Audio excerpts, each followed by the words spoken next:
તો દોસ્તો જોઈ શકો છો નેહાળામાંથી બકરા આ રીતે સર્વ જાય છે. તો આ રીતે બકરા ચાલ્યા આવે છે, ઘેટા બકરા છે. હેલો ગાઈઝ, મારા નવા વ્લોગમાં સ્વાગત છે. હું છું હર્ષદ. તો ગીરના નેહડાના પશુઓ કઈ રીતે સરે છે તમને દેખાડું, તો મારો ફૂલ વિડીયો જોજો. તો દોસ્તો જોઈ શકો નેહાળામાંથી ઘેટા બકરા સર્વ જાય છે. આ રીતે ઘેટા બકરા ચાલ્યા આવે છે. તો રોડ છે, રોડ ઉપર ચાલ્યા આવે છે. તો કઈ રીતે સરે છે એ આપણે જોઈશું આગળ. તો દોસ્તો જોઈ શકો છો ઘેટા બકરા અહીં સરે છે. ઘાસ છે ના ગોવાળ પોતાના ઘેટા બકરા લઈને આવ્યા છે, રોડ કાંઠેથી છે. તો સરે છે અહીં.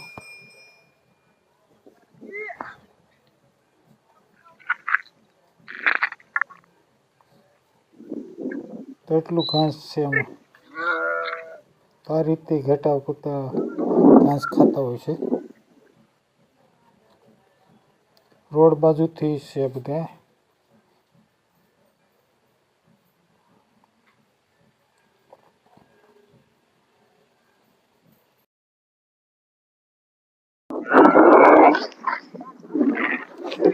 તો દોસ્તો જોઈ શકો છો એક સાથે એટલા ઘેટા બકરા છે. આ એક સાથે આ રીતે સરતા હોય છે બાજુમાં. ડુંગરની પાસે આવી જમીનના ઘાસ છે, તો એ ઘેટા બકરા આ રીતે સરતા હોય. તો દોસ્તો નેહાડાની ગાયો આ રીતે હલી છે રોડ ઉપર. તો જોઈ શકો છો આ રીતે ગાયો આવે છે, નેહાડાની ગાયો છે. તો શરીરના વચ્ચે પાછી નેહાડામાં જાય છે. એટલી સ્પીડમાં હલી હોય છે.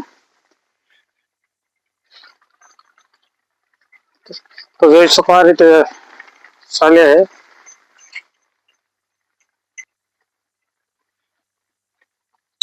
વાહ. તો દોસ્તો ગાય આવી હતી, તો ગાયને આપણે ઘાસ નાખ્યું છે. તો ગાય આ રીતે ઘાસ ખાય છે. આવી છે ગાય છે, ગામની ગાય છે, રેડિયો. તો ઝીણું એટલું ઘાસ ખાતું હતું તો આપણે નાખ્યું છે.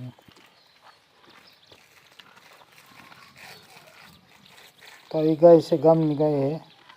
આપણે બજારમાં આવી હતી નાખી હતી ઘાસ, તો ઘાસ ખાય છે.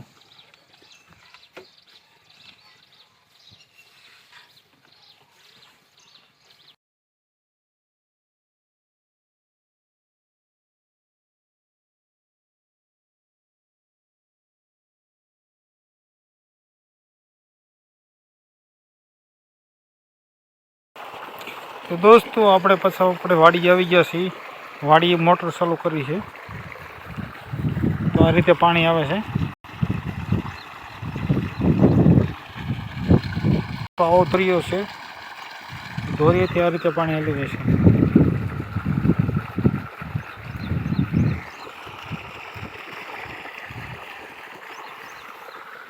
અહીં બાજુમાં જોઈ શકો ઘાસ છે.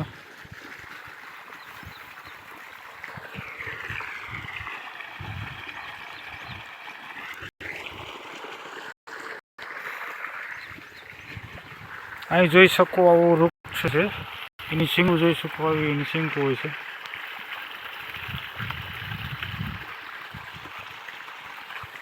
એ નીચે જોઈ શકો આવું ધરો છે, આવું ઘાસ છે બળદ માટે.